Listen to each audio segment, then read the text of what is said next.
on it. Oh, okay, excellent. Okay, and it's all right. You know, we started a brand recording here, and we'll hope, Michael, that we get a decent recording. I've never had a lot of luck with GoToMeeting, but we'll give it a try here. All right, so I've scooted it off my screen. So the first question is, can you guys see my screen and see my cursor moving around? No. Okay, no. Let's try again. Okay, that might help to share my screen. How about now? Perfect. Okay, good. So yes, the first note is to be sure to share your screen. Okay, so we're going to look at testing from two sides. The first is the teacher side, the second is the student side. So for teachers, you're going to go, and actually students will do this as well, you're going to go to the test menu, and you have two choices. You have speed tests, which are RTC speed tests, and then you have your own speed tests. So depending on which ones you want to open up for the students, I'll just go to Hours. You click on the one you want. And once it loads up here, we'll talk about what we're seeing.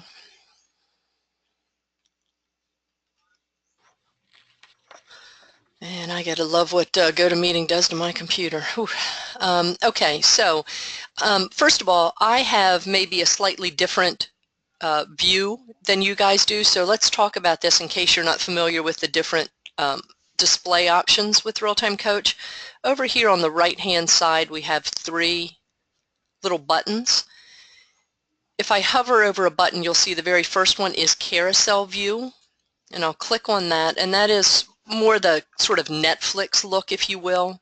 So the thumbnails across the screen, and then you can click on the little dots down here below to go to the next screens, or you can use the arrows that are at the ends of the rows. If I go look at the middle one, that's List View. If I click on that, we get a slightly different look. So as soon as that loads up, we'll get a better idea. Here we go. So we get the list. At this point, I have the 60 word per minute tests open, so the list of them is all down below, and I can just scroll through if I want. And then the third one just happens to be my favorite, is the menu view. And this is what menu view looks like. I like it just because I can really, sort of always tell where I am. So at this point, I'm looking at the 60 word per minute tests because that's the one that's bold. If I go to 80, it'll load up here, and the 80 word per minute will be bold, and now that's what I'm seeing over here to the right. So if your view is different than mine, that's why. I just happen to have changed mine to the menu view. Any of them, the functionality is the same, so you can use any of the views. Okay, by default, all of the tests are shown or available. That means if one of your students who's enrolled in the speed test logs on, clicks on test, goes to the RTC tests, and goes to 60 words a minute, they can take any of the 60 word per minute tests that they want, because right now every single one of them is open to the students. If you don't want that, you simply click on Hide All. And what you'll see once we refresh or load up here is that now all of the 60 word per minute tests are grayed out, and we have icons here in this left-hand column, which are essentially an eyeball with a slash through it, kind of a painful icon, I think. But with the slash through the eyeball, it means the eye is closed. We actually used to have, Michael, you'll remember, and Karen as well, it looked like an open eye or a closed eye, but all you could see were like little eyelashes, and it was really kind of hard to tell it was a closed eye. So now we give you the slash through the eyeball. So if you want to open, let's say this week we want to open 3 jury charge tests at 60 words per minute. To open a test, you simply click on the closed eye, and when it refreshes, you'll see now the eye is open, and you can tell the test is no longer grayed out. So you would just do the same thing for the others. If you want to open, as I said, 3. If you want to open 3 of each, then we're in jury charge at the moment. We'll scroll down to the literary, and I'm flying too fast. I went by number 1.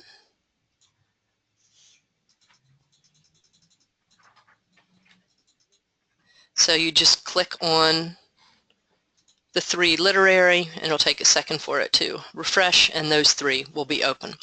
So now if a student were to log on to take a test and go to the 60 words per minute, all they would see are these 3 that we have opened. So 3 jury charge and 3 literary so far. Does that make sense? Yes. Thank you. Yeah. Maybe I should say, if it doesn't make sense, yell out. I had to find my button. I had a feeling that was the case. I've done that before, only I had muted everybody and I'm asking questions, nobody's answering. I'm thinking, wow, are they still there? And I had muted them all. So, okay, before we leave this, should I go ahead and hide all these 60 word per minute tests because they were open?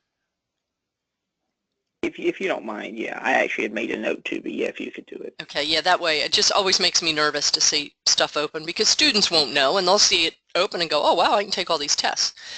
So it's probably a good idea for somebody, Michael, it probably will be you if it's like we can click through here and look real quick. Looks like maybe all the others, no. Do you want me to just go ahead and click through and hide them all if they're open?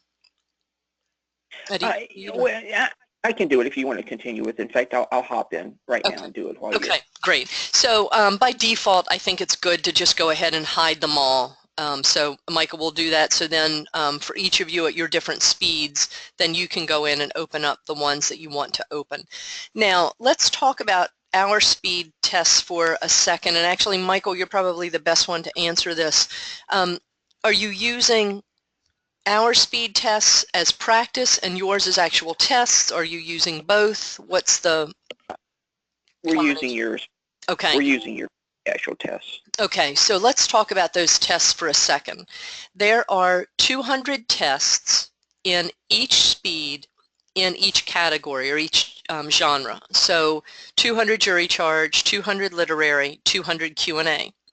Now, that said, each set of 200 tests are the same at each speed, they just get longer. So in other words, jury charge test number 1 at 60 words per minute is going to be the same as jury charge test number 1 at 80 words per minute, though the 80 word per minute one is longer. Okay, so with each, as the speed increases, the test gets longer and longer. Does that make sense? Yes. Okay, so it's important to track what tests you are using and have at least some approach or some pattern to this, because what you don't want to do is at 60 words per minute, let's say, I don't know, we talked about this once before, Michael, how many tests do you guys use in a quarter? Let me think. Probably 36, though we in the past had offered bonus tests, but Gotcha. Well, yeah, we usually do 3 per week. Okay. For 2 weeks, including 3 additional on 1 week. Okay, great. So let's say then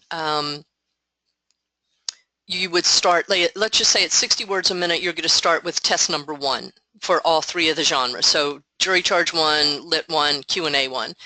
And you'll go through 36 tests plus whatever the math is. So we get to what, 48 tests probably with the bonus? Is that right? Yeah. So then you would start then at 80 words a minute. Maybe you would start with number 50.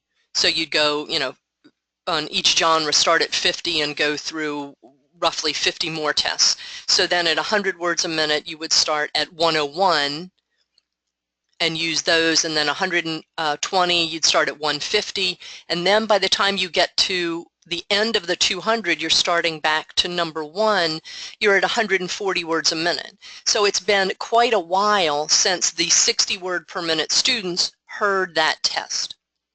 Does that make sense? So you want to make sure that you're beyond the NCRA 6-month requirement is really all you want to do. Yeah, that makes sense. Okay. I'd like to make sure everybody understands that, because usually, especially if you're new to RTC and you hear, wow, 200 tests at each speed and each genre, I can just, you know, use tests at will. You really can, because it is plenty of tests. You just want to make sure that you space them accordingly so that each semester they're not hearing the same beginning of a test and just it getting longer and longer. Okay, what I'm going to do now is actually log in as one of your students, and we're going to actually let's do, yeah, I'm going to yeah, we'll log on and we'll take one of these 60 word per minute tests, I think. So I'm just going to go to... You're breaking up pretty bad. Sorry. You know, I usually don't do a headset. I usually am on the phone, and partly because the audio just really eats up bandwidth. Can you guys hear me okay? Yeah, I can hear you. It's periodically going into a mechanical sound as if it's getting a little bit fractured. That's my just... I can hear you good enough, Mary Beth. Okay. I was just going to say that's my impersonation of an automated voice. I've been practicing. Sure, yeah.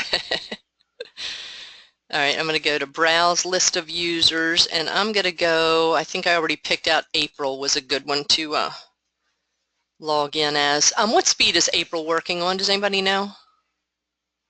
I can tell you in 1 second. I just want to make sure I don't... I'm sure she's 220. Okay, so if I do a 60 word per minute test, she's well beyond that. Definitely, definitely. Yeah. I've got April at 140. I better check. Where is he? He lives in Athens. Oh, okay. He's not. He's Okay, I just wanted to make sure she was well beyond 60, so I wasn't blowing a test for her. We can always go back and reset it. Yeah. She's... Okay, great. So I've logged in as April. You can see up here in the upper right-hand corner it says April.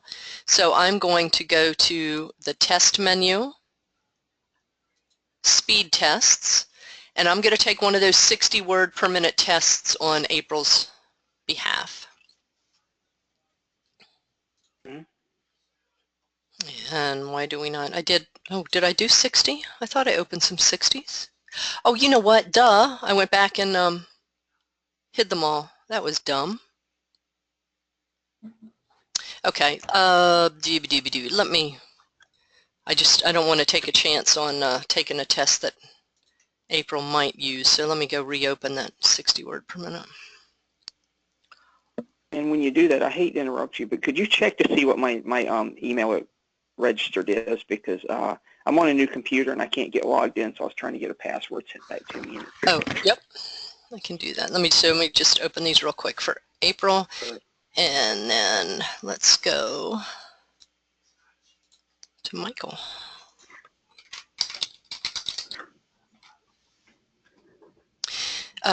Okay, so it's michael.branch@browncollege.com. That's an ancient one. Let's edit that to @bccr.edu. I'm sorry to pull you off track. Oh, no worries, and I can even give you a new password while we're right here if you want. Sure. You can just give me ready begin or whatever, and then I can go back and change it. Or welcome or whatever. All right, I'll give you ready begin. Okay. Thank you. Sorry about that. No worries. No worries. Okay, so I'm going to log in now as April.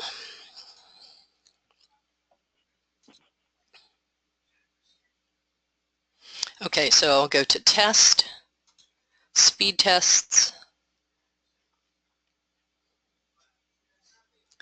and we're going to go to 60 words per minute. Okay, so I have the two tests available for me as a student. You notice now logged in as April, I don't have the eyes over here, so students don't have the ability to open and close tests, and I only see the ones that were open. In other words, that whole long list of grayed out tests with the closed eye icon, the students don't see that. So I'm going to click on the first 60 word per minute, and again, this is going to be the student perspective here. And wait for it to load up.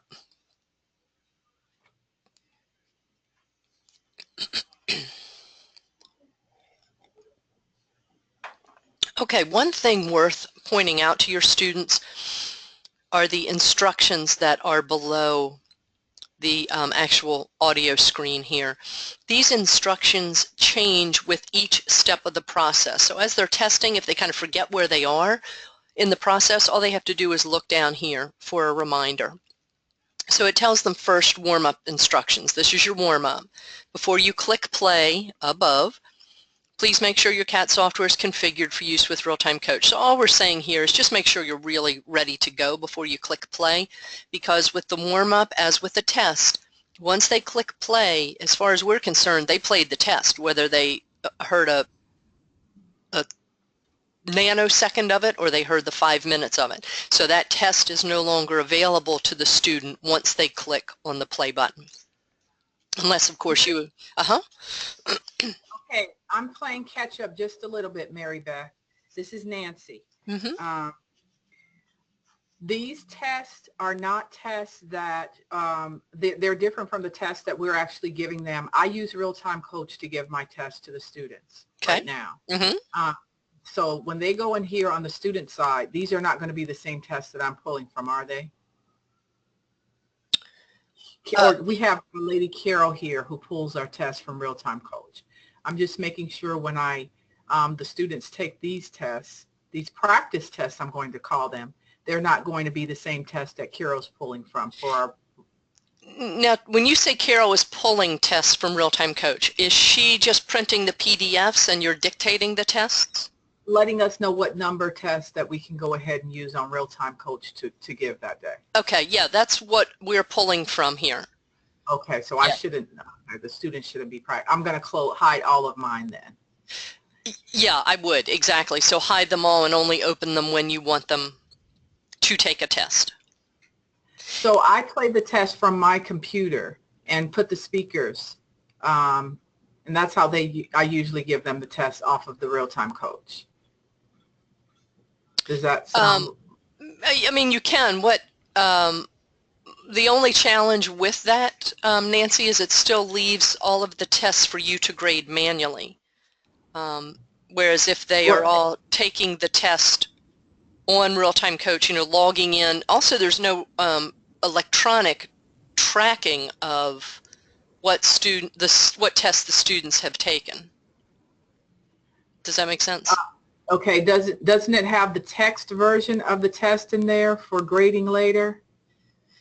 It does, but you would have to actually manually input the electronic the transcript from each student.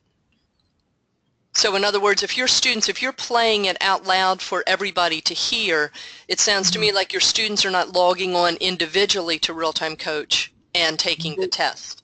No, because they don't have accounts. I've just been giving the test from my computer and letting them take the test from that. Okay, but we're going to rectify that. You're going to talk to Lisa, correct? And I just did, and they're going to be signed up today. Okay, yeah. So, okay.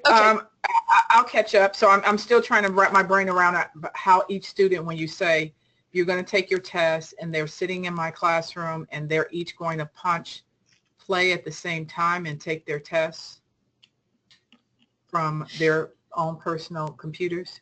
Okay, so if they're all in your classroom with their individual computers and they've got headsets on, they will be clicking play at probably slightly different times. So this is one of the things that you want to kind of go over with them, because what you don't want them doing is one person is ready to roll and clicks warm up. As a matter of fact, let's do this. Let's start through the testing process and then we'll talk about what the students need to be aware of.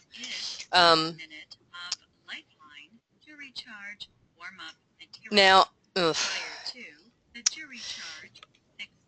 can you guys hear that? A little bit. Okay, so the test is, the warm-up is playing. Now, here's what I'm going to do. I'm going to click over here to skip warm-up because I can't stand to try to talk over and above what's playing in my headset. Okay, so when students click play on the warm-up, it is a 1-minute warm-up. They can either listen to the entire warm-up and play it, or you saw down here at the bottom it says skip warm-up. they could click on that button to skip the warm-up, because not everybody likes to listen to a warm-up. If they're ready to test, some people just want to jump in and test. Just so you know, it is that way because that was the request of NCRA. So school testing is identical to NCRA testing. The only difference is there obviously is no online proctor watching your students test. Does that make sense so far? Yes. Okay, so when I say that once your students click on the play button, they may all be at slightly different points in a test. Since they have control of when they click play and they have control of whether or not they listen to a warm-up, let's say you have, let's just say you have 10 students and 5 of them choose not to play the warm-up and go right into the test, and 5 of them listen to the warm-up, and then they maybe, you know, adjust their machine height a little bit, or they go define something in their CAT software and then come back and click play. Your first group of 5 could be finished with the test a full minute or 2 before the other group of 5. So one of the things you want your students to know is when they finish a test, put their hands in their lap and stop. Don't start messing, you know, on their computer. Don't start distracting their fellow classmates, in other words. And how about saying when you finish, when everybody, whoever chooses to do the warm-up, whenever you all finish your warm-up, please put your hands on your lap and your heads up so that I know you're about to test. How about that? That would be even better, so that they've all, either they did the warm-up or they didn't, and then they can go ahead and click the play button at roughly the same time for the test, and that way they all then go into transcription time at about the same pace as well. Okay. Okay, so once they either play or skip the warm-up, now you see it once again, the instructions change. It says skills test and it says click play above when you're ready and write your test. Now I'm going to talk through this a little bit before I click play, because once I click play, I'm hearing the entire test dictation in my headset, which is really distracting for me. I can't walk and chew gum at the same time. So listening to somebody else and saying something else to you guys is a challenge for me. So what's going to happen is they're going to click play. Obviously the test is going to begin, and as they're writing the test, once it starts, down here at the bottom where that skip warm-up button was, it's going to be the blue button, but now it's going to say attach notes. So there are actually 3 steps to the testing process. The first is to attach their steno note file, and that's what you really want primarily for test integrity purposes. If you have any suspicion whatsoever that a student tried to cheat or attempted to cheat on a test, their notes will be the tell-all, won't they? Because students or anybody interested in cheating on a stenotype or even a voice writing test is going to cheat because they don't have the skill, which means more likely than not they're dropping big chunks of text. If you have the steno note file or the raw notes to look at, you can tell if they've dropped chunks. So they're going to upload an... I have a question, Beth. I have a question. Uh-huh. Is it, when you say the raw notes, is it actual steno or does it convert it to English? No, you want the steno. So you want the steno notes from whichever CAT software they're using. Mary Beth, that brings up a question I've had for a while. Okay. And I'm sure you would have more insight. What would be the difference? Let's say if they submitted their translated raw takedown versus the steno notes, what would we be risking if they immediately pasted the raw takedown from, like, say, their catalyst versus notes? Well, maybe maybe nothing. So let's talk this through. Let's talk through about the 3 steps, and then we'll talk about whether it's really important to have the notes or really just the raw transcript. Gotcha. Yep. So the 3 steps are upload it, and let's talk about what NCRA requires. NCRA requires the raw notes. okay? So they would upload the notes. They would then, the timer then begins for them to go edit their transcript. And you guys, I believe, have allow the 75-minute transcription time, as does NCRA. So they would go edit their notes or edit their transcript. They would come back and they would then upload the final edited transcript. So that's step number 2. And the third step is to then copy the text from their CAT software, paste it in here to the My Transcript window, and that will give them their final grade or their electronic score, say it that way. So to answer your question, Michael, if they were to upload the rough unedited transcript versus the raw note file, is there really any difference? And probably the real answer is no. What you really want to see in that first step, that first upload, is what they wrote sort of right out of the chute before they started editing.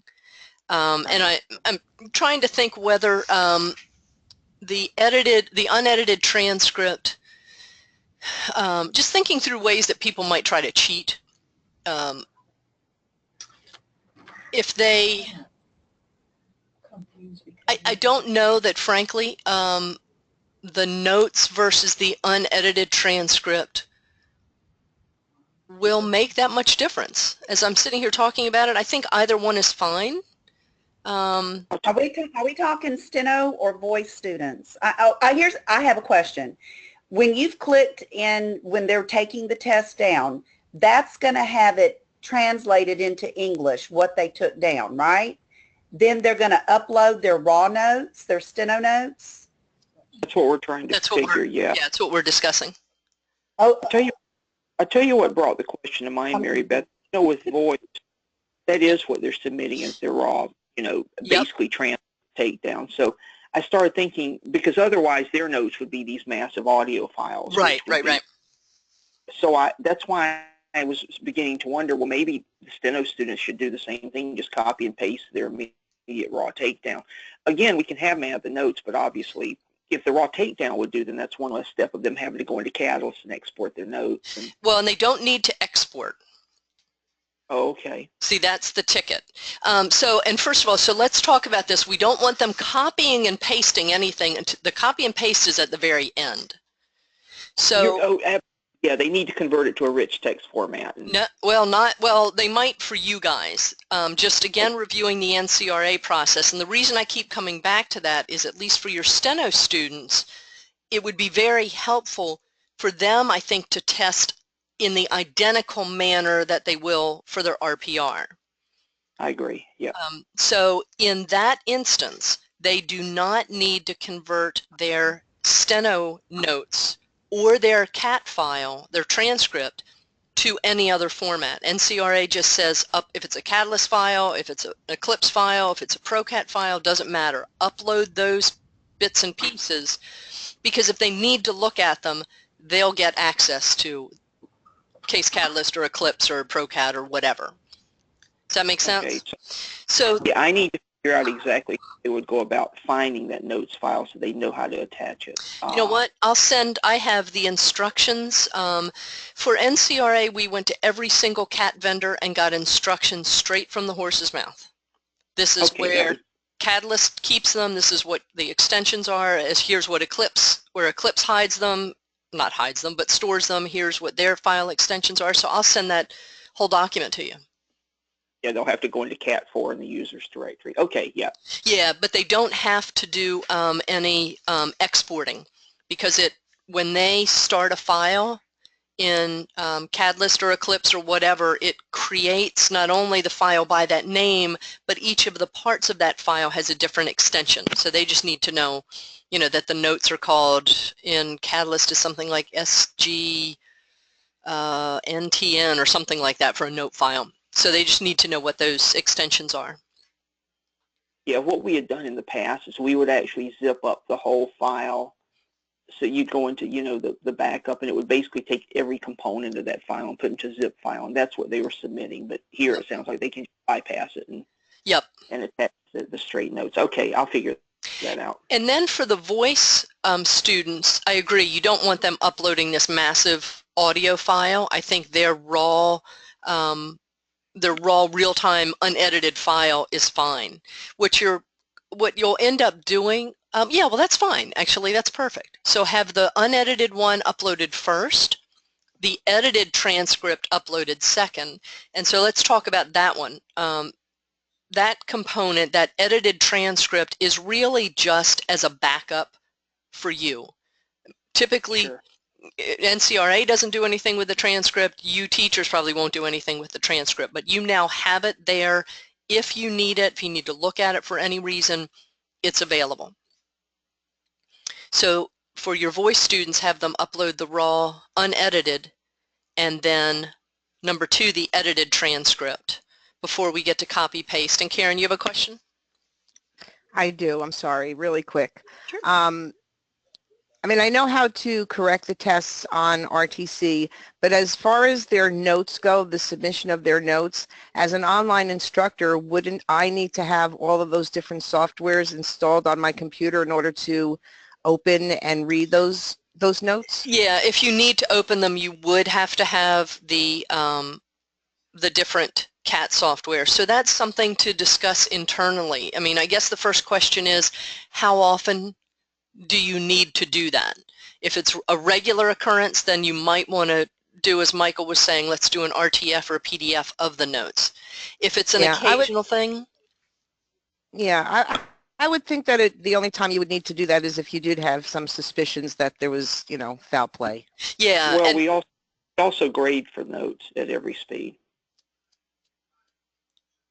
So they have to pass notes at a certain speed as well. Pamela would be able to tell you how we have been doing that as far as, Pamela, when you go in and grade notes, are you just going into the white box, which was basically the rough translate that was put in, or how do you grade notes? Well, if they pass the edited test, then we would, like you said, we would go into the real-time box, copy it, and paste it into a Word document, and then we could grade their real-time notes. It's not steno, it's, you know, translated into English. So either for machine writers or voice writers, we could grade their notes from what they actually took down and from the real-time box. So Mary Beth, basically what we were doing is, because not every teacher has Case Catalyst, and I don't mean to derail us here, but basically we would have them attach the notes file just for us to keep those on record.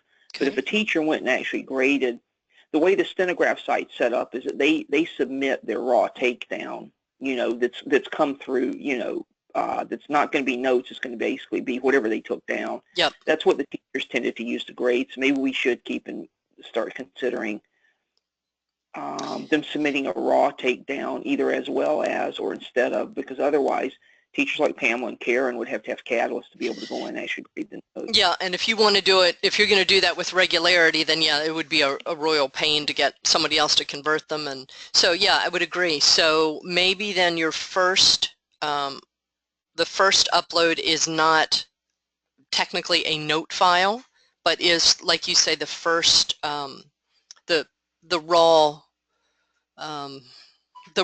unedited. Yeah, exactly. The real time where it translates into English. Then after they edit, if we are suspicious, we can, because I've unfortunately had this happen. Yep. That in the edited, the transcribed test, they did great, but then you compare it to what's in the real-time box and their chunks of 15 and 20 words dropped. Yeah, they have amazing memories, don't they? Yeah, don't they though? And amazing recorders. Yes, indeedy. Yeah, so that makes sense. So I'm going to back off my original comments about, I think it best that they mirror the NCRA process. It'll be close. And if you do have them, like you said, Michael, everybody upload. And they could all. Yep, sorry, I interrupted you. I think we lost you. Oh, are you there? I thought I lost you. Can you hear me? No, I was saying I think we lost you. You went silent for a while. Yeah, I was just saying, as you were saying, if you have them upload the unedited real-time version as their first file, then, like Pamela said, you've got something easily to compare it to. So. Okay, yeah, I'll cover that with everyone. Okay, perfect. So what I'm going to do is go ahead and click play, and I'm going to kind of walk through this part really quickly because, like I said, as soon as I hit play, I'm going to hear this whole stinking test start dictating in my ear. So I'll click play. Over here at the bottom, you're going to see it's going to say attach notes, and so I'm going to click on that, which will stop the audio, and then we can walk through what the next step is. So is everybody good with that? Yes. Yes. Okay, good. So I'm going to click play. This is Lifeline Test, jury charge 60. And now I'm going to click on attach notes. Will be 5 minutes of jury charge dictation at 60 words per minute. Let's begin. I think it wants to play first. Come on. There we go. You in my brief opening that So what I'm going to do is just navigate heroes to where my note file is. I use Eclipse, so I'm going to go to Eclipse. Waldo Emerson. And I'm just going to grab one because I need her to shut up here. There we go. I needed that audio to stop. So what I did was just navigate to where my Steno note files are on my computer. As I mentioned to Michael, I'm going to send you guys the document from NCRA that's going to show where they are in Catalyst, Eclipse, ProCat, et cetera, et cetera. Also, I grabbed a note file, and in Eclipse they have the little notepad icon. There's also a different file extension, so it will, in that document I'm going to send, it will have all of that for each of the major CAT softwares as well. So I attached the note file, and you see here it tells me the first file was successfully attached, and then down here I have a reattach option. That is in case anybody gets click happy. We've all done this. We've gone to maybe, attach something to an email and grab the wrong file, the one or before or the one after, the one we really wanted.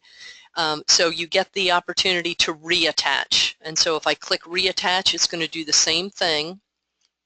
Whoops, I do this to myself because I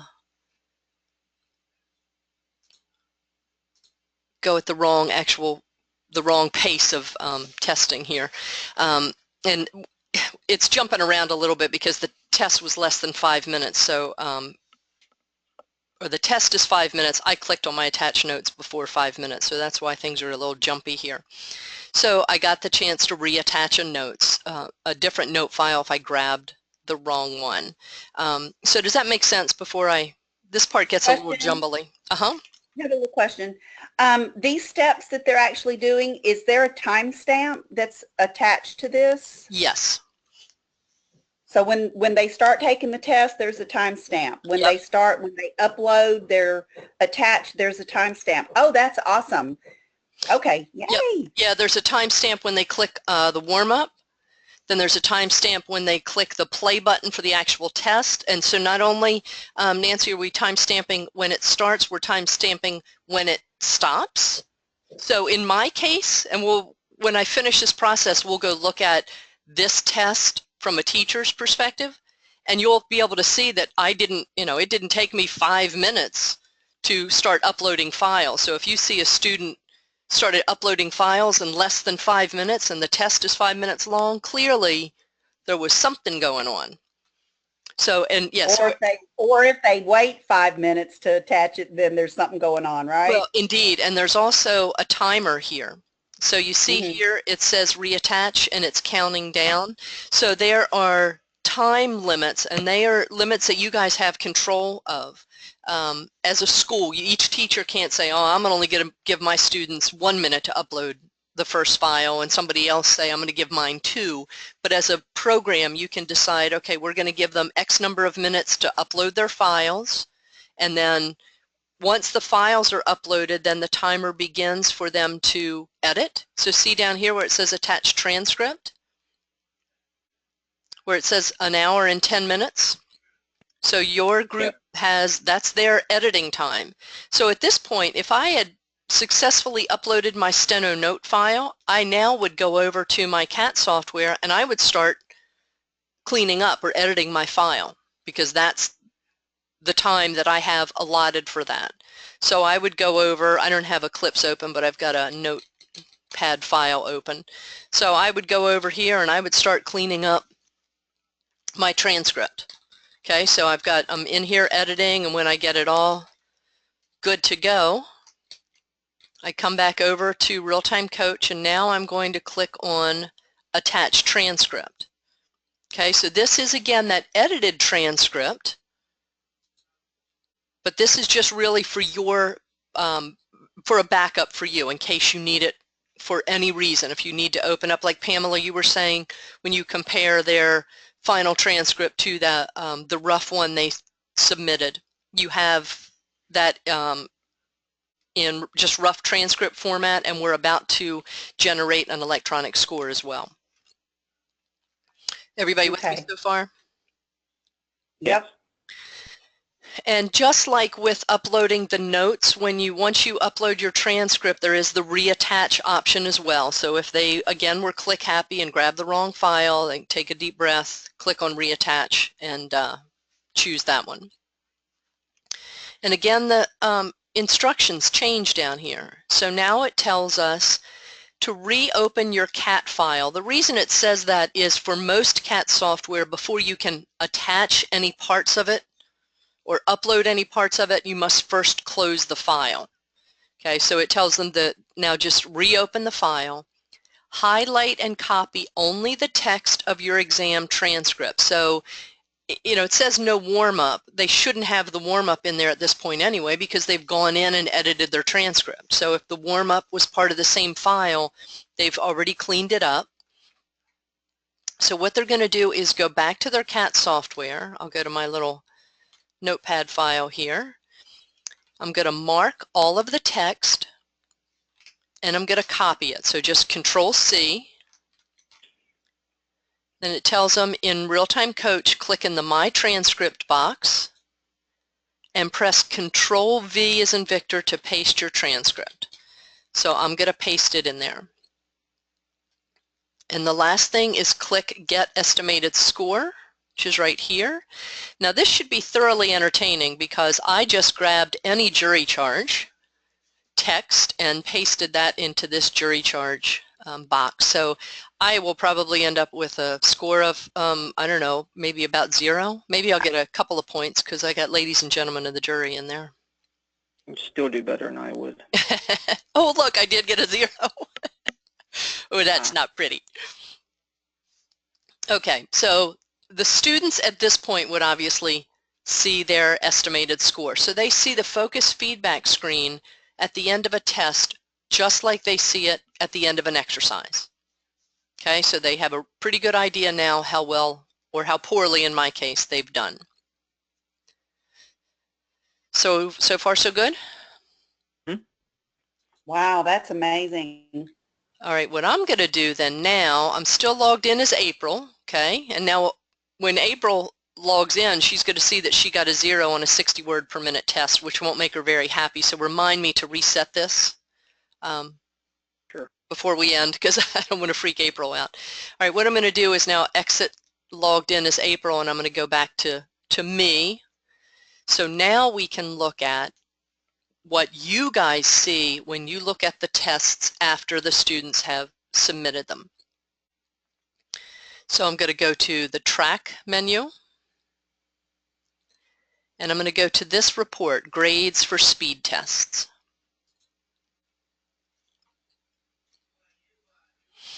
Now you make some decisions here, answer some questions. You can look at tests that were taken the last day, 2 days, week, month, etc., or you can look at all of the tests that have been submitted. You can look at only the ungraded tests, only the graded tests, or again, all of the tests that have been submitted. And then you just choose which speed. So obviously, you know, I want to grade this student's 60 word per minute test. I don't want to see all of the tests at every speed. At this point, I just want to see the 60 word per minute. And then here we have a search for a first or last name. If there is one specific student whose tests you want to see, you can actually put in a name here and it will find only those tests that that student submitted.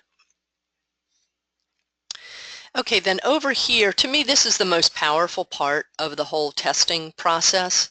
Well, maybe not the most powerful, one of the most powerful. We have this, what we call a pre-grade threshold. And what we're saying here is, all right, pick an accuracy score below which you are not going to review the tests. So you guys have what, a 95% accuracy requirement to pass? That and a 97.5. So yeah, both. Yeah. Wow, that is serious stuff. I'd like that. So if you chose, for instance, 90%, the way this would work is all of the students who scored a 90% or higher on a test, you would review. So you would give it the human touch to see if Real-Time Coach marked anything wrong that shouldn't have been marked wrong, or if Real-Time Coach missed anything that you would have marked wrong. If you use the 90% as your threshold, let's say a student got a score of 98%. That would be that student's final score. In other words, you would not review it because 90% is your threshold. Does that make sense? It does. We have this option here, show exams below threshold, which is a yes or a no. Now, I'm going to set the lowest threshold at this point. Knowing that I got a 0, I really have to say yes to this, don't I, if I want to see that test that I just took as April. If I said no to this and set my threshold, let's say again that 90%, when I click on go, I'm not going to see any student test at 60 words a minute with a score of lower than 90%. Does that make sense? Yeah, it does. I have a question for you. Okay. I do too. Go ahead, Mike. So if you have your threshold set at 90, the test how far below 95, or actually our real grades are at 97.5. The 95s get exempt most of the time, but Okay. at what point should you start grading a test below 97.5 to make sure there wasn't? Yeah, that's a great question. In all of our testing, Michael, of our grading algorithms, Real-Time Coach is accurate 99% of the time. I usually take it a step further, and let's say we're wrong 2% of the time. So if you are at 90%, you are being very generous.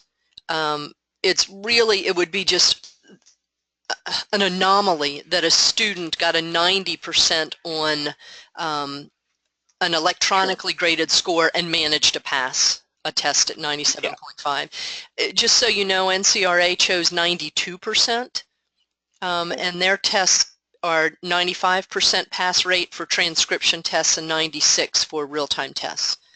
So we should look at like 4. Yeah, and if you need another number added here because we jumped from 90 to 95, just let me know. We can always add other numbers. Were really just kind of random. Okay, yeah. Okay, I have a question.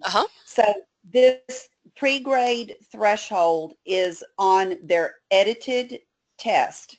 Correct words, Correct. drop words. What about punctuation? I was thinking the same. Yeah, that's a great question. We currently do not grade punctuation.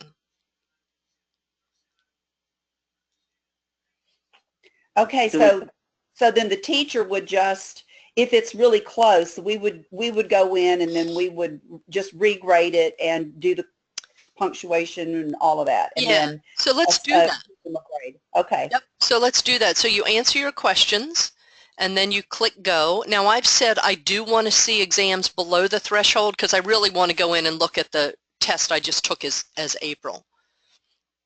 Right. Okay, so once you say go, then we're pulling up, and I could have narrowed this down considerably, couldn't I? I could have said, I just want to look at today's test, not all the tests. I want to look at the ungraded tests, not all the tests. I did choose 60 words a minute, and I could have searched for April, but I wanted you to kind of get a feel for what you're going to see.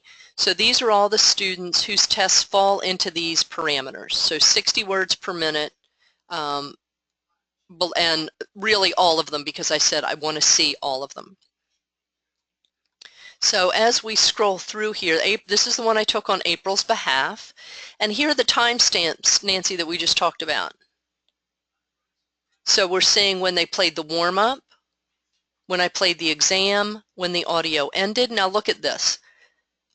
I clicked play at 9:43 a.m. and the audio ended at 9:43 a.m. Clearly something was a little miss here, huh? If I was April's teacher and I saw this, alarms are going off. Okay, she took a 5-minute test in clearly less than a minute. Yeah, it's magic. Yeah, exactly, magic. Here are the uploaded files. So you notice these are in Eclipse format. So .not for a note file, .ecl for a text file. If this was a Catalyst file, it's going to be .sgnt, whatever theirs is a 5-letter, and I can never get them right. I call it the signal. There's one that's SGNGL. Exactly. Yeah, the signal extension. And then I think that's the text. The NGL I think is supposed to stand for English. But yeah, the signal one, exactly. So because I have Eclipse on my computer, if I click on any one of these, it'll just open it right up in Eclipse. If not, you're just going to end up with an error message. So that might be, again, going back to our question about which file to upload, that might be the best argument, is to have them upload it in a Word format or something, or an RTF. Or maybe we should have everyone get Case Catalyst put on their machines. That's an option too. I'll check on that. Yeah, that would be even easier if everybody has it. Then the easier you make it on the students, ultimately the easier it is on you, because they complain less. So, okay, so now here we're looking at the grade. So you see I got a 0%. This is going to be an ugly one to look at. But if I click on grade exam, and you know what, I'm in Chrome, so I'm going to have to, bear with me a second. I do this to myself every time. I've got to go to Firefox because I don't have Flash installed in my version of Chrome. Come on. Good to know. Yeah, you have to update the latest version of Flash for each browser, and so it'll give you an error message. Oh, come on. All things being equal, would you still say Chrome is the best one to be using? I do. I much prefer Chrome and have fewer issues with it, frankly. Brown College. Oh, well, it helps if I type the right thing. Here we go. Clearly, I can't talk and type at the same time any better than I can talk and chew gum. Or walk and chew gum. There we go.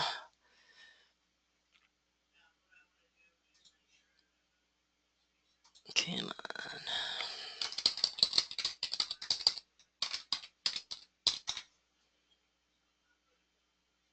Sorry about this. I do this to myself every single time. And you'd think I would finish this call and download the latest version of I'm just Flash. I'm curious to see that Harry Potter private tour that's coming up. That was actually an old one. You're quick. Yeah, no, I wouldn't say that. Yeah, that was go. Yeah, a couple years ago, I after I finished my master's degree, my gift to myself was a month in England and Scotland, and unfortunately my whole family wanted to come along, so Oh, well. yeah, so I did a private Harry Potter tour of London for both daughters as Harry Potter fans. So that's what that goes back a couple years too. I actually lived over there for a while. That's cool. Oh, that's a great place. Okay, so once I click grade exam, this is what, as a teacher, you're going to see. So on the left-hand side, you're seeing the master transcript. On the right-hand side, you are seeing my, or the student's edited transcript. Okay, now this is a little deceiving because as I said, I copied and pasted a completely different jury charge, so it looks like none of it is correct. When you see something in bold over here, that means that's the correct word, or in this case, the correct transcript. When you see something like right here is in lighter text, ladies and gentlemen of, it appears to be the only part of this jury charge I got right. Okay, so this isn't a great example because... I'm laughing at you, I'm just muted. Yeah, it's impressive, isn't it? What a good writer I am. It would help if I had actually, I mean, look at this. All of this is wrong, okay? So it's a little distracting trying to look at this, but what you'd be looking at, let's talk about the things that Real-Time Coach can get wrong. First of all, as I mentioned, we're not looking at punctuation. So the first thing you might want to do is just a real quick overview to make sure, okay, the student's got punctuation in here, and I can, you know, do a quick glance and see most of it's here. I could really take the time and do a very thorough, okay, there's a period here, that looks right, there's a period here, that looks right, period here, etc. So you're going to look at punctuation. The other thing that we tend to get wrong is marking additional errors after a student drops a chunk of words. So for instance, if the student dropped, you know, 4 or 5 words, what you might see is thereafter the next 1 or 2 or even 3 words are marked wrong, while Real-Time Coach tries to get back on track. Because what we're doing is a word-by-word comparison. Okay, so if, for instance, this is a good example here where it says here, juries to love them, admire them, hold them in high esteem. If the student dropped, let's say the student dropped, wrote juries to and then dropped love them, admire them, but managed to write hold them in high esteem. So the word them is in there 3 times. What you might find Real-Time Coach does is says, okay, you dropped love them is 2, admire them is 2 more, so that's 4. It might also mark hold them wrong as well because it's trying to figure out, okay, which them are we talking about? Where are you in this transcript? Does that make sense? I've been there trying to grade some voice tests that were turned in. Yeah. I get completely lost with all the drops. Yeah, indeed, and RTC is right there with you. So those are really the 2 things you want to pay closest attention to, just a review of the punctuation, and anytime you see where it says, and it's going to tell you, in this case, 17 drops, 100 drops, 41 drops, hopefully you're not going to see those kind of numbers for your students, but where you see, you know, 5 or 6 drops, pay attention then to what happens afterwards because those words might be marked wrong, you know, a couple of them as well. So let's say we go through and we edit this, and I didn't do nearly as bad as I thought. Instead of 1,214 errors, I just had 114 errors. So if you, as the, Karen, was that question directed to me, Karen? I think she's wondering if it grades those 2. Yeah, I'm sorry. So like, for instance, if the student dropped FBI, which would be 3 errors, the program is obviously sees that as 1 word, so you would need to adjust that? Yep, absolutely. That is a real good question. And here's the other thing. I think you mentioned numbers. Real-Time Coach does a word-for-word comparison.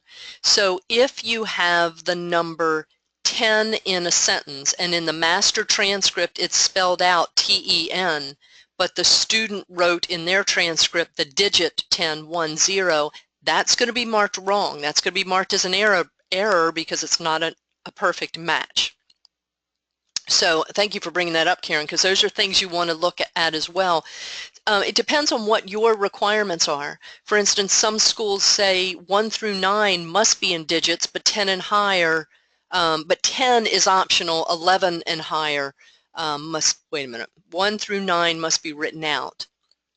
10 can be either way, and 11 and higher must be digits. So if you have that that rule, then you want to pay attention to, is the number 10 getting marked wrong when you wouldn't have marked it wrong? Could I ask you a quick question on Yep. that? Uh-huh. Is there a way that we could go in and like change those expectations, or is that too deep into the programming for us to? You know, that's a great question. And actually, we do that for NCRA. And so the answer is, I'm going to say a sort of kinda. The answer is yes, it can be done. It's just time consuming, because here's what we do, Michael. In the master transcript, let's just say this is where it's actually marking off the time in the master transcript. But let's say you have a number in the master transcript like 10 that could go either way. What we do with NCRA, and actually I'm going to reverse that, anything that's required, so if it's a numbers 1 through 9 and it must be written out, in the master transcript it's surrounded by tildes, that squiggly little Gotcha. line that's next to the number 1 on your keyboard. So you actually would have to go through the master transcripts and mark or surround in tildes anything that is required, and then everything else would be left alone. So it's doable. It's just a big task, which is why we haven't done it. Sure. Yeah, that makes sense.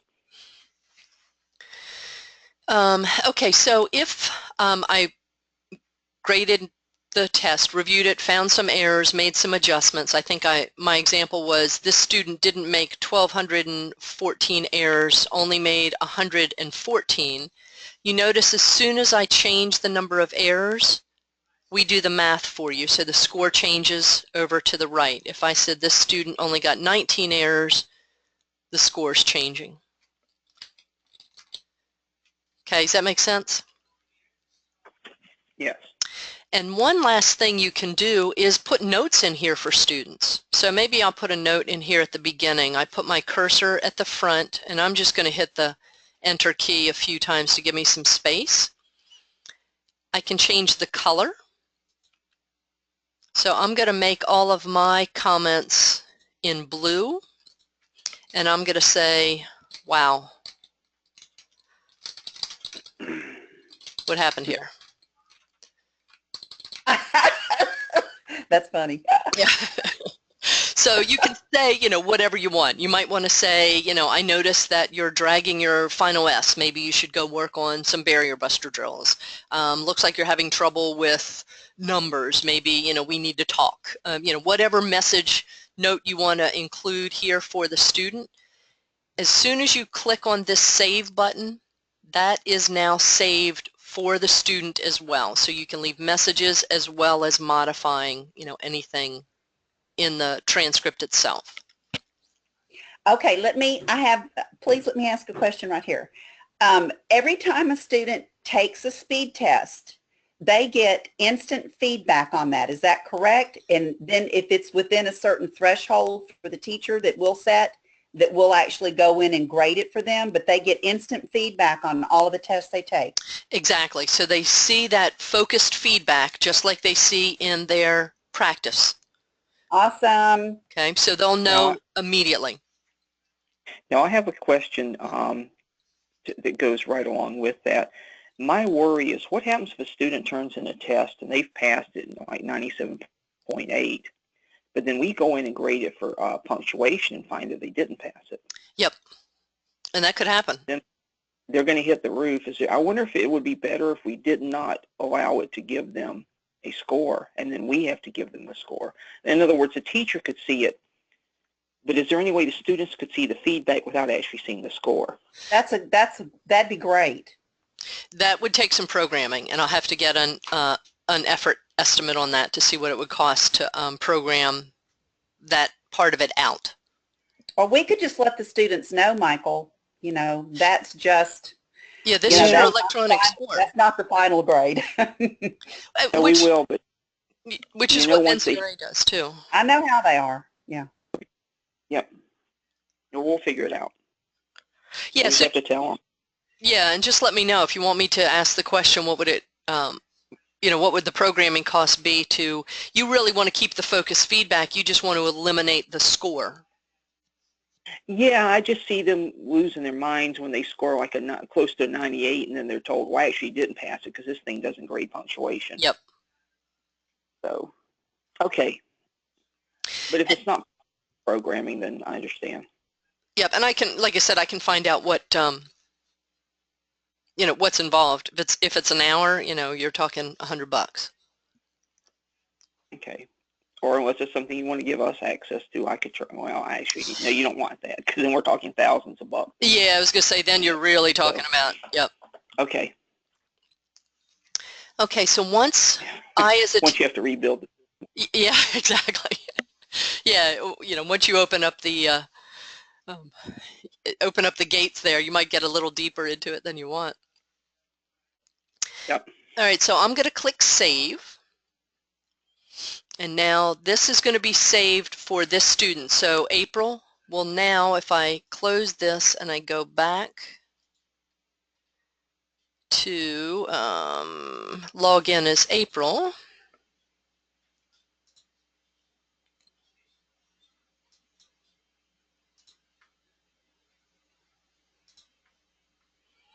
okay, so you see up here now I'm in as April. So April comes in, she goes to track, and she goes to my test grades. Again, she can do the same thing. She can look in the past number of days or all of them. She can choose all her ungraded or her graded tests, and she'll say go.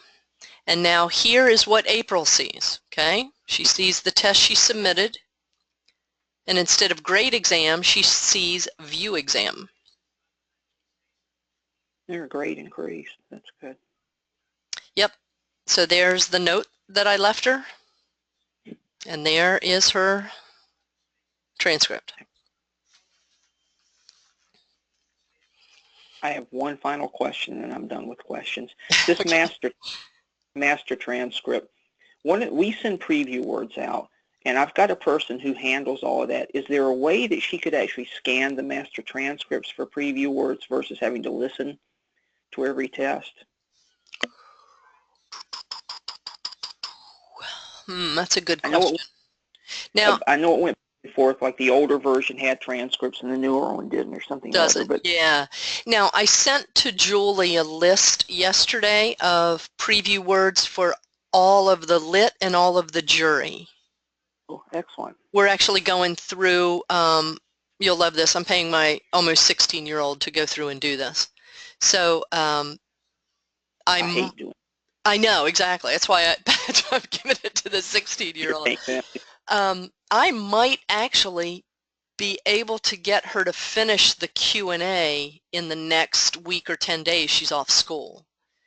Okay. So if I can do that, then hopefully problem solved. For now, you at least have all the lit and all the jury. What I would do, yeah, is I would then just have Madeline go in when we get the test that we're going to turn on. There's a way as a teacher that you can actually listen to the test without having to reset it or anything, right? Yeah, exactly. Teachers, with a teacher log on, you click as many times. Yeah, she could do the Q&As for the first week or two until those come in. Sure. And the other thing she could do, for those of you who still have a 2.0 login, and I think Nancy is one, I don't know if anybody else still does. I'll check. Nancy can log in using her RTC 2.0 login, and she'll see the PDFs, and so she could just share that login too with whomever's. Did you say Madeline? Yeah, well, is there a way for me to have both? I mean, could we create a slightly separate login for me? That way I could just log in and email her the PDFs. Yeah, they have to be separate logins. Okay, yeah, just let me know what you need me to do, and I'll make a note here, and I will send you a 2.0 login. Yeah, that's perfect. Yeah, that way I can access either one if I can remember passwords and things. Yep, that's always a challenge, isn't it?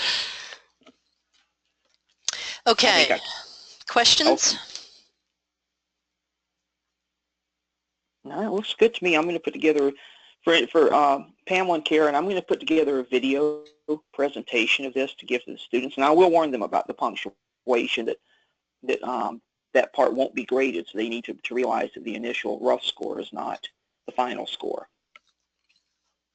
So you're just going to create a video for the students. What about for the teachers on how to go back through? Because it'll take a little getting used to. Well, we have this one that Mary Beth has recorded, and Mary Beth, once it's done, if you want to, I'll get you in touch with Fernando, and he should be able to load it somewhere, or unless you want to, Mary Beth, I'm assuming this recording can be loaded somewhere so the teachers can review it. Yeah, it sure can. Okay. But yeah, so what I'll do is put all that together, doing screen grabs and stuff, so that the students, of course, we'll meet with them as well, but so they can at least get a view. I think this is a lot easier testing process than the one we were doing with all the emails and stuff. So, I did have one last question, Mary Beth, because I don't know Eclipse very well. Let's say we use that for our voice. Let's say a voice student is taking down Eclipse. How do they convert that takedown into a, they may know how to do it, but how would they convert that into a readable file for them to put up as attach as their raw notes? Is it a CAD? Yeah, I think probably the best thing for them to do is just export it to an RTF. Okay, so that's an easy step in Eclipse. Okay, that's the same with Case Catalyst. Yeah, it's going to be pretty similar, and it's probably even almost in the same part of the program. It's probably under File in Catalyst and Export. Got it. So yeah, Okay. that's probably the easiest. Yeah, and Catalyst. Okay, thank you. You're welcome. Okay, so I have a question then. So when a speed test is passed, the teacher will where will the file be? Was that where you were showing us to go to the student? And then we would have to print that out, grade it, and send it to the school along with their notes, and all of that's got timestamps on it for us to put? We may have to print that that initial thing that shows all the timestamps. So we will still have access to that screen that's got the timestamps. Yeah, you'll have access to that for as long as you're on Real-Time Coach. So Okay. if you go to track and then grade speed tests, as long as Brown is using Real-Time Coach, this is all there. So you could always go back and look up, one student, for instance, if you wanted to. Okay. So what I did was just, let's say I needed to go back and see what April had done over her time at Brown, and I didn't know, when she submitted a test. So I just choose all. I want to see all of her tests from the beginning of time, and then I just typed in, her name. I just did her first name, and then say go, and now that's what I'm going to see. So I'm going to see her name, the test she submitted, and all that information. So here's a question for Michael and Julie, and for you too, Mary Beth. So if we pull up this is for one test, what we're looking at. Could we just copy that and print that and then put it with the graded test and send that to the school for verification that it was done within the time limits? That's what I would do. And actually, I'll talk with Julie. I'm wondering if we should just make all of this electronic and be emailing stuff instead of sending Absolutely. We do not need to do paper. That's archaic. And if I could just eliminate one other step, you don't even have to copy it. If you just do Control-P to print and make it, choose whatever your PDF creator is, then you're printing an electronic one without having to do a copy and paste. Yeah. Okay, so you're saying do an electronic file of this, Julie, but all of the speed tests are hand graded, no? That's a good question. Go ahead. Well, really not anymore, because I guess I'm misunderstanding what you mean by hand graded. Well, I mean I don't know. I know that time changes, but we just always, just like in-house, do you not grade a hard copy of the test? It's it depends on the instructor. Some instructors hand grade a hard copy, but more and more they're doing the real-time coach grading. And I think if it's close, they then hand grade just to double check, but generally the newer instructors and the ones that don't want to sit and hand grade are using real-time coaches grading. And then when it's passed, how is that saved? You have it's saved to something for each student, or a chip or something? I don't know. Flash drive? I don't know. I guess the question, Mary Beth, is how would we turn, like, say this was our hand-graded test, how would we, could we submit that electronically? Is that, again, where we need to export it out to a PDF, or? If you're talking, when you say hand-graded, if you're talking literally hand-graded, like with a piece of paper and a pen? No, I'm thinking, I mean, because if you go on here and click, this to me is also hand grading. You're literally going in and editing the the copy. It's just not at print on paper, but you're doing it with your computer and your cursor. But see, we're going to have to save a copy of this graded test for their file. I'm trying to think of the best way. I would just do Control-P. Now, is that going to do the whole page or just this box? Yeah, it's going to do this whole page. So you're going to see the master, and you're going to see, so you'll see the entire, in other words, everything, even though you scroll down, you're going to see all of that. Sure. So Pamela, what you would be doing, and I don't mean to overstep here, but you would be grading in here, you know, putting your cursor in, making your notes, making your grades. And then we could just save this whole document, turn that in instead of having to print it out and mail it in. So just, we would save it and email it, or is it sent to the school, or? Well, I think I think we should be saving this stuff and emailing it instead of having to print it off and then physically mailing it to the school. Sure, that'd be great. Okay. I'll put that together as the best way to do it. We'll need step-by-step written instructions. Thanks. Sure. Sorry, Mary Beth. No worries. It's good to hash these things out. Okay.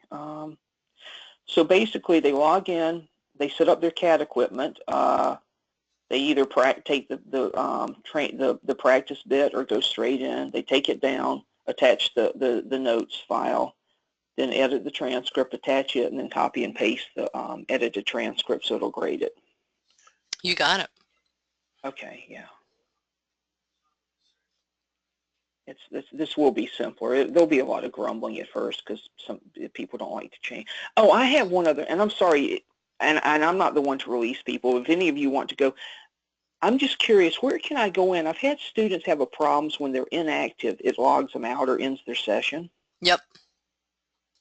Is there a way to change that so that it just keeps them in? Yeah, so if you go I should already know.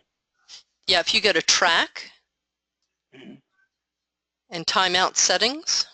Of course, right there, yep. Yep, so the default is 10 minutes, and you can go from anywhere 2 to 10. Is there any way to increase that?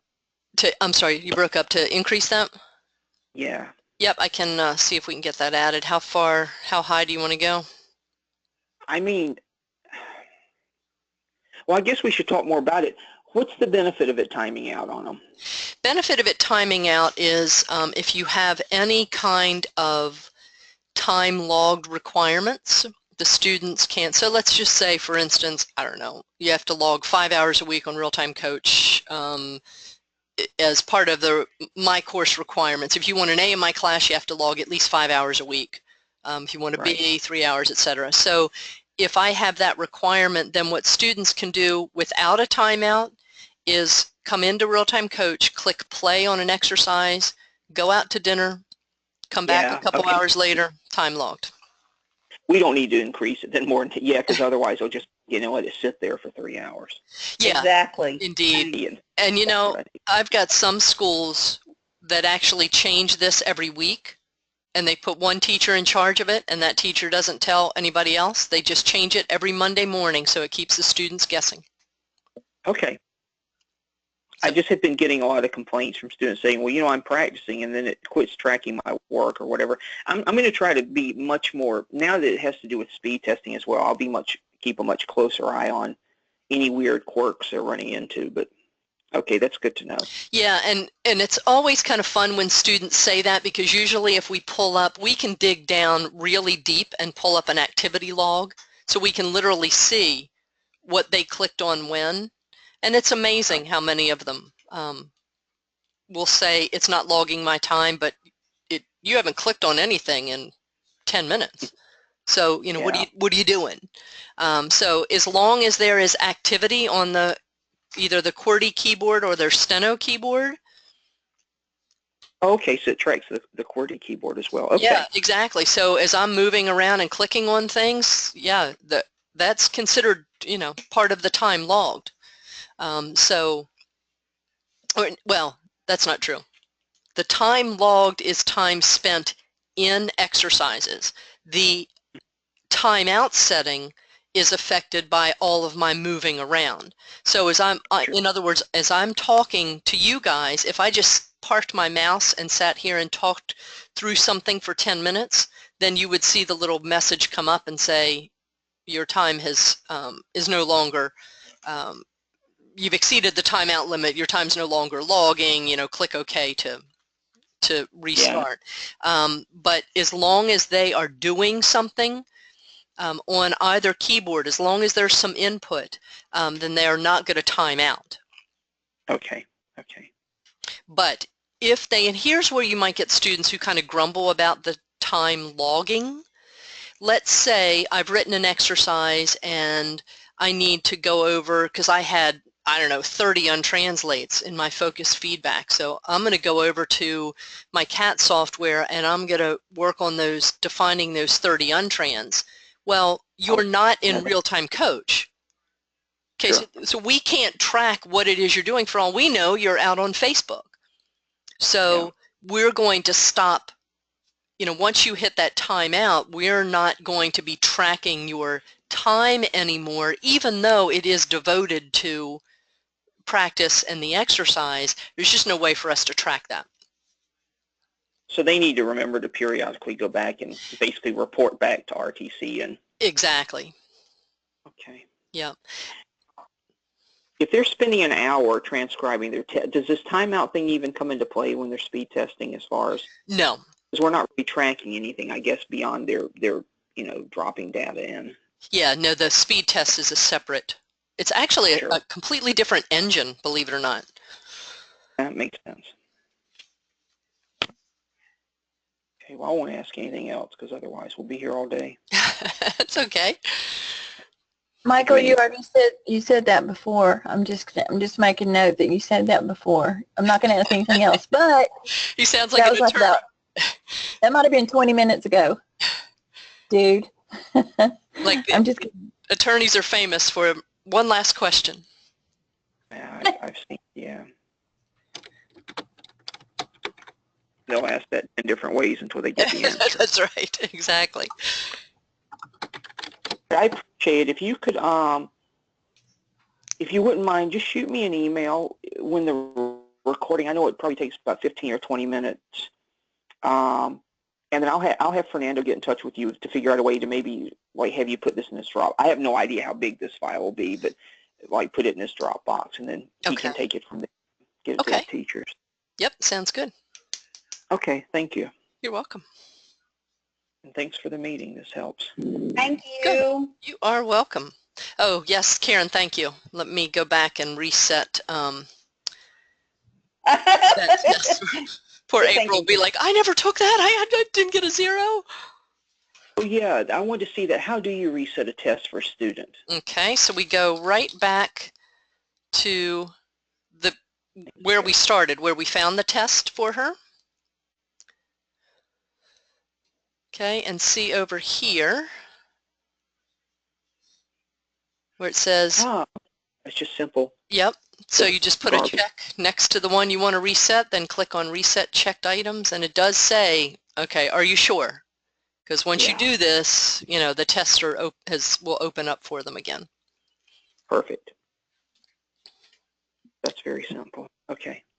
Yeah, so if we never check any of these, if we never reset any tests, then what happens is if April were to go to the 60 word per minute tests, the #1 jury charge at 60 words per minute will be eternally grayed out for April because no teacher went and reset it. So, and kind of Nancy, that's good. The other gray it out, it would actually let them click on it and go through a certain ways, then only say you're not eligible to take it. So yeah, this is nicer. Yep, exactly. Karen, that's a good question. Karen's question was, do the tests automatically reset after 6 months, or do you have to physically reset them? You actually have to physically reset them. Way back when we first added speed tests to RTC, probably, I don't know, it was maybe 8 years ago, we just did an automatic reset after 6 months, but we found not all schools agreed with NCRA's policy of 6 months. They wanted it to be a year, or they wanted it, to be never, or whatever. So we just said, you know what, we're just going to block the tests unless you go reset them for students. And Julie can give me hell about this if she wants. So the question is after 6 months, is there a quick way to reset for everyone, or do we have to manually go in and reset? Yeah, the answer is you have to manually. So, I mean, you could do, for instance, all tests at 60 words per minute, and then Julie asks a good question. Can we mute Michael? Yeah. So you just click through. So there is not a really fast way. I mean, it's a, click, click, click. There probably could be a faster way. Well, in actuality, in 6 months' time, there'd be no reason to ever reset these students' 60C tests because. Yeah. I mean, there really isn't. I mean, it's again going to be more the anomaly that you're going to have somebody who's still at 60 words per minute and blown through all 200 tests. That would be a problem. Yeah, exactly. You have a bigger issue, I think, at that point than resetting tests. Okay. So 1. Okay. Yeah. So 1 through 50, and then 51 through 100. Okay. Yeah. Yeah. As long as you have some sort of method of staggering them, so that when you get to the point where you're back to #1, you've got a good bit of distance between students, or between uses. Yeah, that'll be fine. Yeah. Okay. Well, I am done. So I appreciate it. Yep, happy to. Other questions, or everybody good? I think okay for the moment. Still a lot to process and, get all the steps down. Yep. Well, there is, and there is one other thing that I could show you, but I think we should wait and save that for another time. And I think, Julie, you and Marita and I were going to talk a bit in early May. But there is one other approach that may, over the long haul, be more desirable. But we'll save that for another day. Okay. And Julie's question, is there a manual or a help section that you can go to? There used to be up here under the setup and help. We used to have videos on every single aspect of RTC, including taking tests from setting up tests as teachers and taking a test as a student. When we upgraded to 3.0, we had to pull all of those videos down because obviously it's a completely different look. And so we have some of them are back up, but not nearly enough. And that unfortunately lands on my plate. So as I get them completed, they will be added to the sites, but in the meantime, there is not one for testing. I do, however, have the testing document for NCRA, which I told Michael I was going to send you guys anyway because it has the CAT software stuff. I'll send it in Word format so you can pick and choose. You can just, sort of, and there are screenshots. The only difference is they say RPR or CRR or something on them rather than just a school test. But as I mentioned, the steps are identical. So that document might be helpful. And that would be quick, sort of like cheat steps for students to remember how to set up their Catalyst or Eclipse. Yep, exactly. Okay, just wanted to remind you, if you could create a second account for me for the version 2. Yep, I've got a note right here. Perfect, thank you. You're welcome. If I don't write it down, Michael, it's gone. I've been writing the whole time, yeah.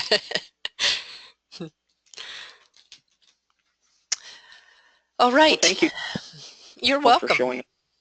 Thank you. I'm checking out now. Okay. Well, thanks, guys. Appreciate Good lunch. Bye-bye. All right, take care. Thank you. Thanks, Mary Beth. You're welcome. I'll talk to you guys soon. All right, bye. Thank you. Bye.